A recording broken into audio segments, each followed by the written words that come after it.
President Joe Biden's younger brother, James, is going to be appearing before the House Oversight Committee on February 21st for a transcribed interview. House Republicans leading the impeachment inquiry into the president believe that James Biden has knowledge of Hunter's business deals and whether the president was involved. For more on all this, let's welcome Congresswoman Cammack from the House Government Weaponization Subcommittee. Congresswoman, great to see you. Thanks for being here. Now, James is going to appear just a couple of days before Hunter. Will Hunter have access to the transcription of the James interview that he can go through before his own interview? Well, good to be with you. Always a pleasure to be here. But no, that won't be the case. You know, there's going to be certainly separation, but both of those transcribed interviews are going to be key in continuing to build the case against Joe Biden, because as we know, the corruption, it's a family business. And when you have the last name Biden, it seems to be synonymous with bought and paid for, as well as foreign interference. So we know that there's going to be a ton of information that comes out, and that's going to be really, really important as we continue to build that case. But, you know, there was a really interesting piece dropped today by the America First Policy Institute. I'm very, very intrigued by the notion that the D.C. bar has yet to take action against Hunter Biden, despite the fact that there's tax evasion, there's lying on a background check for a weapon, all kinds of issues, David. I mean, isn't this amazing? And he's still got his license to practice law. Yeah, I mean, I know that he's a Yale graduate and everything, and I know that Yale is very big on DEI initiatives, but I guess in this case, the D stood for drug addict. Oh, it's just extraordinary that he still does have his license. Do you expect him to answer anything with a serious answer, or is he going to pull the Fifth Amendment non-response for everything you ask him?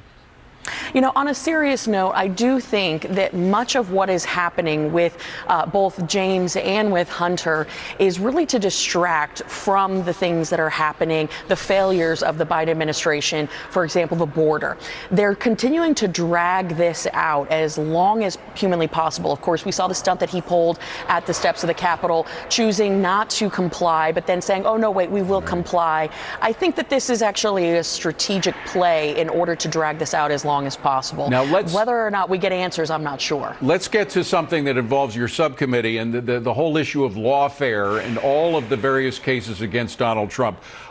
You have the strange case of Fani Willis, and whether or not her case against Donald Trump is going to be affected by her entanglements that seem to be blossoming into a real scandal here. Will that affect her case against Trump? Oh, absolutely. I know that, you know, she's very busy trying to point fingers at Donald Trump. But as we all know, as you're pointing your finger, you have three pointing back at yourself. And she should have been a bit more careful with her misuse of federal taxpayer dollars in paying her boyfriend and really eliciting a very interesting scheme involving taxpayer dollars. This is something that is going to 100% cloud that investigation, which we all know, of course, was a witch hunt to begin with. But you can't be preaching integrity when you yourself have none. So I think people across the country are seeing it for what it is. And very quickly, this case in New York of so-called fraud. I just want to read to you from the Code of Federal Regulations, the meaning of fraud and dishonesty. It says, as usually applied under state laws, the term fraud or dishonesty encompasses matters such as larceny, theft, embezzlement, forgery, misappropriation, wrongful abstraction, wrongful conversion, willful misapplication, or any other fraudulent or dishonest acts resulting in financial loss. There was no financial loss, therefore it isn't fraud, right? You only got 10 seconds. Exactly. It's a victimless so-called crime. It is a total witch hunt. Maybe she would be better served to go after the real victims of Cuomo's fraud dealing with COVID. There's real victims right there. She would be better served to spend her time focusing on that. She, of course, is the Attorney General of the state of New York, Letitia James. Yes, she is. All right. Well, thank you very much for being here, Congresswoman. I appreciate it.